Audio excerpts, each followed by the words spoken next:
ঘুম ভাঙতেই দেখি পাশে বেতাল নেই। কি হলো? বেতাল কোথায় গেল? বেতাল, এই বেতাল, কই গেলি?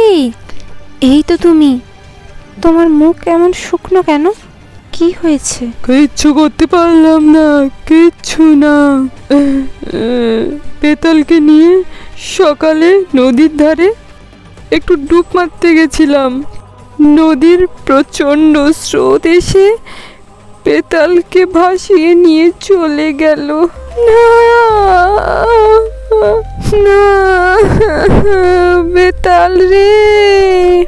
মা, বলছি বাবার কি হলো?